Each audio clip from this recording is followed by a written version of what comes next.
Hello there, retirees, and welcome. Thank you so much for joining us today for one of our weekly webinars. I'm Sam, and in just a second, we'll be joined by Michael Corgett. He is one of our financial advisors, and he is here today to speak to you about how the upcoming healthcare increases may or may not potentially affect retirees. Before Michael comes on, though, just a couple housekeeping items. I'd like to just very quickly remind you once again that we are not with any specific company here. We are not with the company you retired from. We are an independent group of financial advisors here, so please keep that in mind as you're listening along. Next, I'll be entering some links throughout this presentation. They're going to pop up right above our heads as we speak. You can click directly on them. They're going to guide you to our website. You can book a free 15 or 30-minute block of time with one of our financial advisors. You can also subscribe to many blogs we have for retirees from many companies. You can also follow us on YouTube. You can follow our LinkedIn page. There are many ways to keep updated with content for you curated by us. So please take advantage of that. And without further ado, we're going to jump right into it with Michael Corgett. Thank you, Sam, and welcome everyone to today's presentation. Today we're going to talk mostly about Medicare and overviews of Part A, B, and Part D, discuss some of the options with healthcare overall, the significantly increasing costs that we're seeing nationwide. We'll do some comparisons with Medicare and Medicaid, just to give you an idea of the differences between the two. So let's just go ahead and dive right into today's presentation. Bottom line, the nation's healthcare costs are increasing at a significant rate. Medicare and Medicaid are significant portions of the entitlement portion of the federal budget, and they're doing nothing but going up. $8 trillion in total costs out of pocket for the country and us as individuals and our families could be that much by the year 2030. That's just huge. And it's only getting worse. Healthcare cost inflation is probably the worst inflation that we've experienced year after year for the last 20 or 30 years, honestly, and it's not changing. What is Medicare? Well, Medicare is insurance, federal insurance, for people that are 65 years of age or older, certain people under the age of 65 if they are disabled, especially if they're getting Social Security disability benefits, and people with end-stage renal failure, doesn't matter whatever age you are. Enrollment typically happens within 3 months of you turning age 65. It is automatic if you are already collecting your Social Security benefits. You're going to want to consider signing up for Part A if you turn 65 and are still employed. This is something you'll probably want to talk to a professional as well as someone at Social Security about. So, again, just things to consider. But this is what Medicare is. It's our federal insurance program. Now, I will talk briefly about supplemental insurance as well as Medicare replacement plans. And we have a presentation that is strictly designed to tell you all about Medicare supplemental, or what's called Medigap insurance, and Medicare Advantage plans. So you may want to look for that webinar and take a look at it as well. What does Medicare guarantee? Well, first and foremost, it gives you access to coverage for both Part A, which is hospital insurance, and Part B, which is primarily basic medical insurance to see your doctor, outpatient treatment, these sorts of things. It is a standardized program, so everyone around the country has the same types of coverage with the same deductibles, the same coinsurance levels, and the same out-of-pocket. Again, it's basically the federal insurance program. It does protect you against catastrophic loss, but there are out-of-pockets. And probably what's the best thing is there is no denial for a pre-existing condition. You are automatically covered. If you have healthcare problems, they are automatically covered by Medicare. And those pre-existing conditions can be automatically covered by a Medicare supplemental and a Medicare Advantage plan, which those plans are designed to fill the gaps that Medicare does not cover.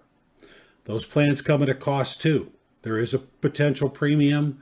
It could range from the coverage on the level of benefits that you choose. What does Medicare not cover? Well, it's not a full coverage plan, as I just mentioned.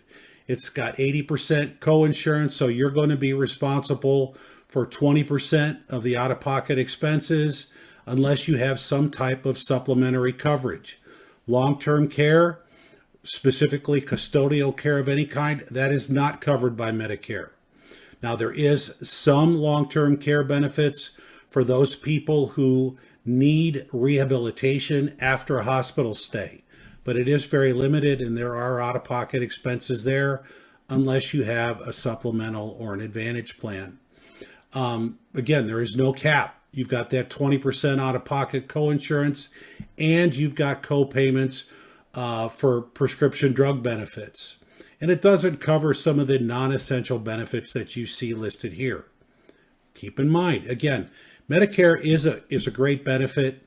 It does come at a cost, but there are potential out-of-pockets that you can cover with supplemental programs that you can get. And we'll talk a little bit about that here momentarily. Again, Medicare's Part A and B. Part A is hospitalization coverage. Covers hospital stays, the skilled nursing that goes along after hospital stays, hospice coverage, home health care, and there is no premium for Part A. Now, Part B, that's basically doctor's coverage.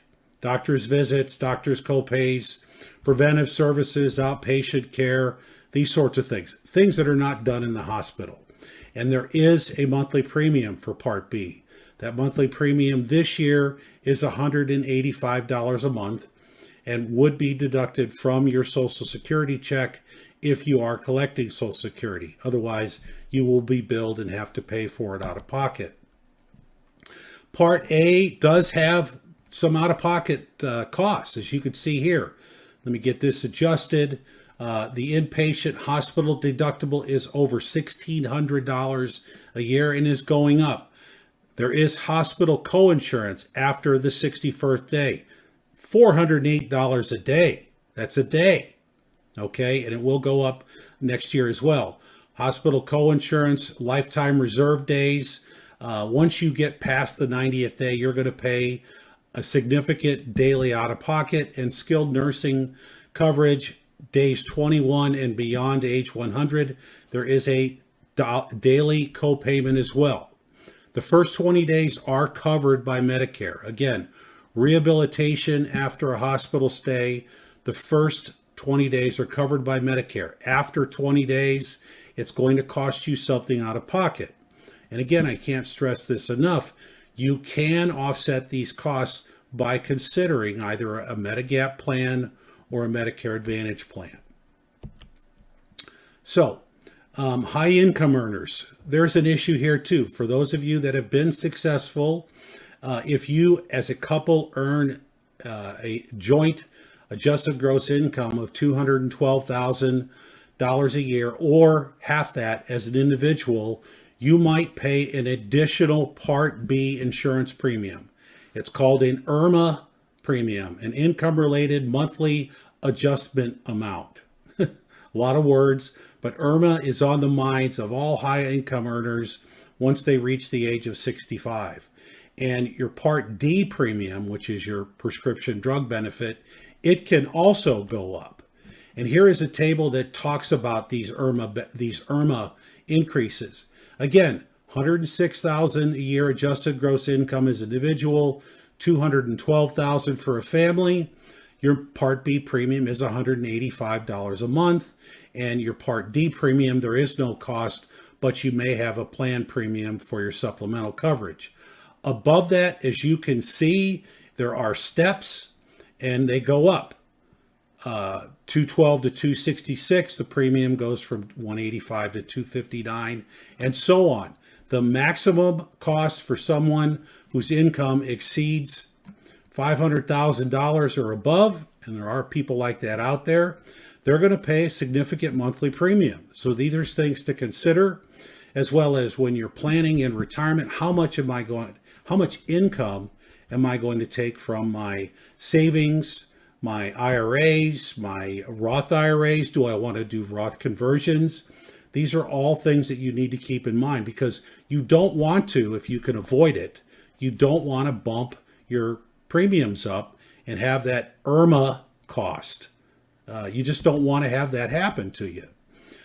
Here's an example of Bob, who is retired, and his younger wife, Jane. What are they going to do? And their income is $212,000. So Bob is not going to pay any IRMA premium, but he gets Part A for free. He's going to pay his Part B premium, which this year is $185 a month. And then Bob is signed up for a Medicare supplemental plan, which you see here is a Part G, which is a good plan. Depending on where you live, it might cost more or less than that. And he's signed up for a Part D insurance premium as well. Jane, on the other hand, is 62. She's not employed. She's going to go to the healthcare exchange, or what's been affectionately known as Obamacare, and sign up for a silver plan. Now, they're gold tiers: gold, silver, and bronze, so on and so forth. But that plan is not cheap. It's going to cost Jane $1,200 a month. So Jane's going to look forward to getting older and turning 65, or potentially going to work somewhere where she can get health care coverage for a substantially reduced out-of-pocket cost. But this is a lot of money, $1,500 a month. That's like a house payment.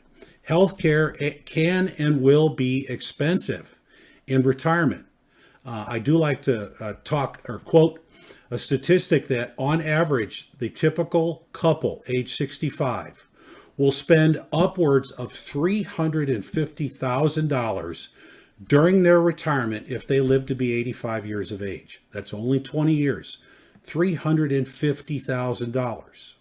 So let's talk about Medigap and Medicare Advantage plans. Medigap is an insurance policy that you buy that supplements the out-of-pocket costs that Medicare does not cover. There are monthly premiums for all these plans. There are great plans, there's good plans, there's average plans, and there's very basic plans. And what they cover is the difference. The great plans cover many of all these deductibles and these out-of-pockets, but you're going to spend probably $150, $200, $250 a month in addition to your Part B premium for that supplemental insurance coverage, just so you don't have to pay any of the out-of-pocket expenses that you have with Medicare. Medicare Advantage is known as a Medicare replacement. The Medicare Advantage insurance carrier becomes your Medicare. Keep in mind, you no longer have the federally insured Medicare plan. Your Medicare is now with insurance company like Anthem, Blue Cross and Blue Shield, or United Healthcare, Cigna, just to name a few. You forfeit your original Medicare benefits. You do have restrictions because almost all Medicare Advantage plans are what we like to call HMOs. They have their own networks of doctors and hospitals and pharmacies that their benefits are covered by. So if you go out of network, you don't want to do that, but if you do wind up going out of network, you're going to be stuck with 100% of the bill. There's also no coverage for international travel with Medicare Advantage, so there are pluses and minuses. Many Medicare Advantage plans don't have a monthly out-of-pocket premium because of the limited amount of benefits. So there is pluses to that. No out-of-pocket monthly premium as compared to a Medigap plan. But your coverages are more limited.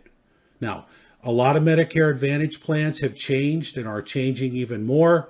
A lot of these insurance carriers priced these programs and they didn't price them right, and now they're having to raise the cost on as far as premiums are concerned, or reducing and or eliminating benefits.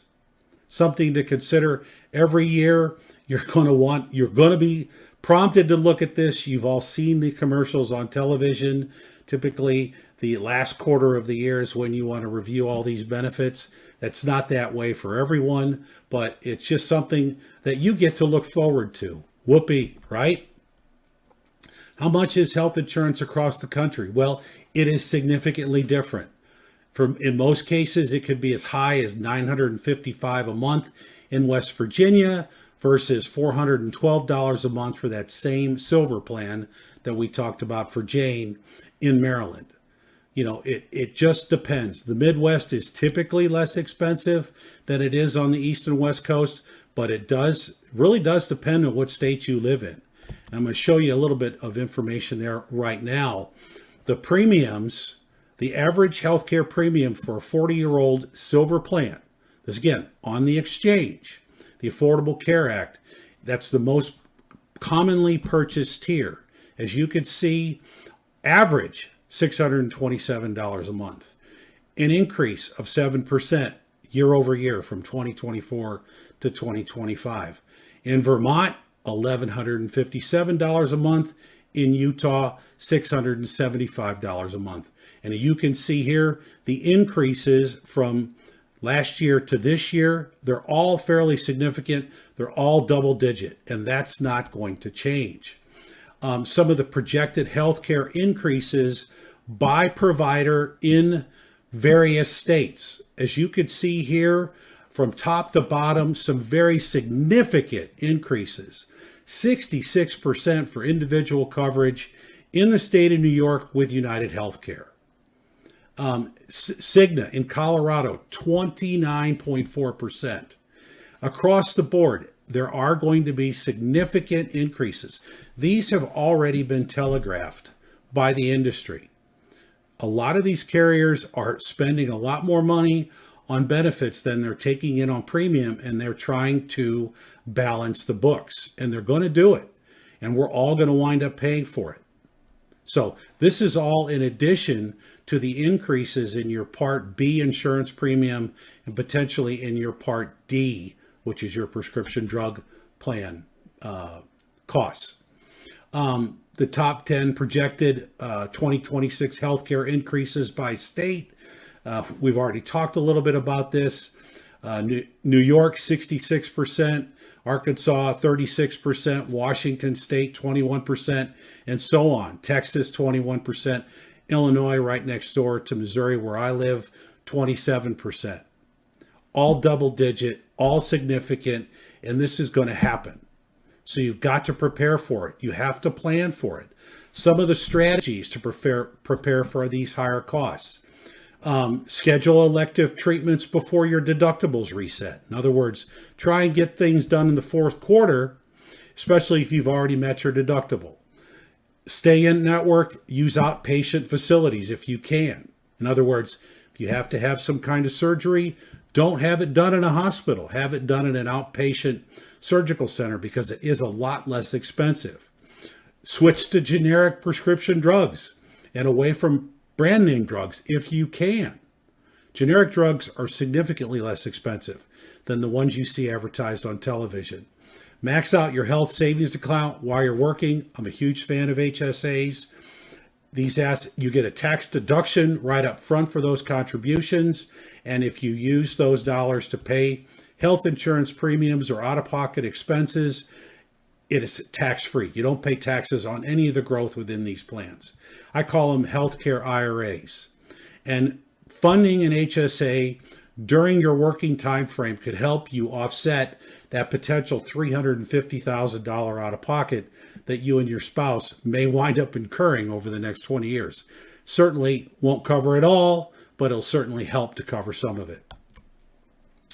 And then let's talk about Medicaid. Medicaid is a joint federal and state health insurance program. It's primarily administered by state governments. It helps to pay healthcare costs for people who just don't have the money or who are on limited income, poverty level individuals, and or they just don't have the income that covers their out-of-pocket expenses.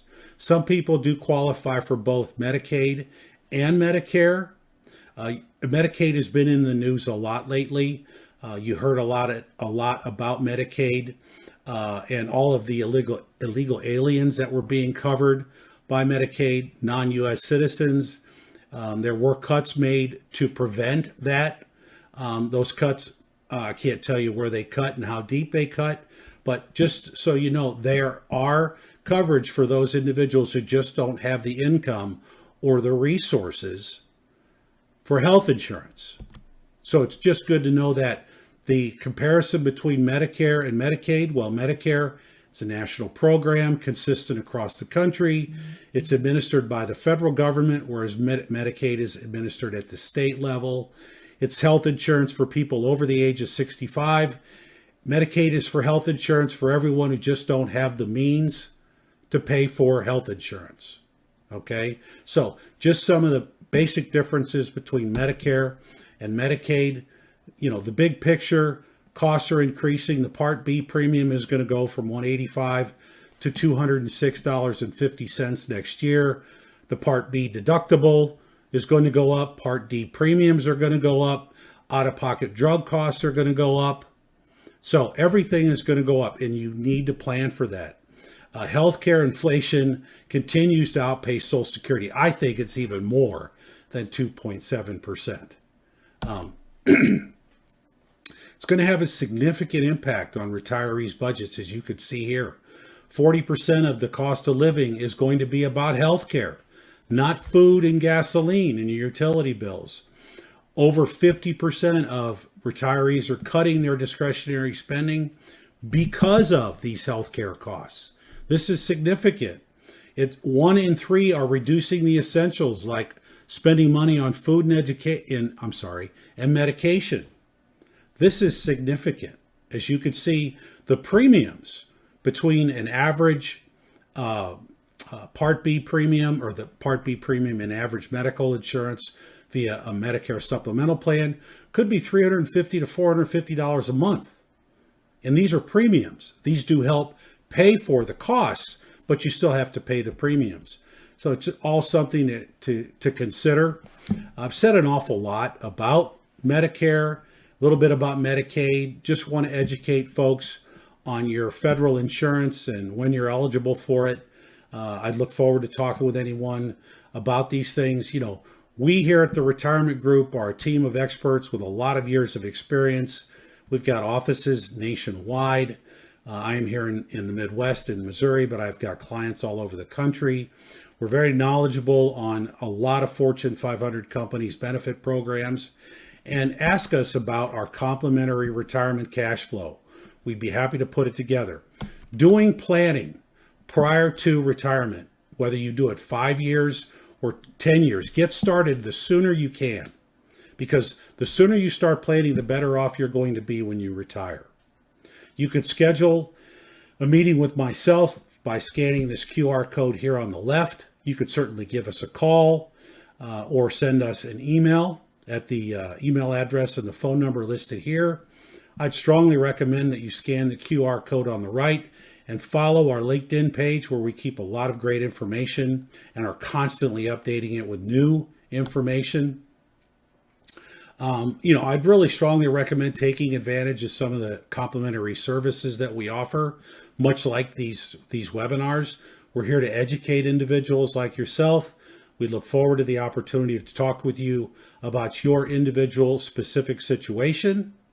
And with that, I'm going to go ahead and hand the meeting back off to Sam. I appreciate your time. Thank you and have a great day.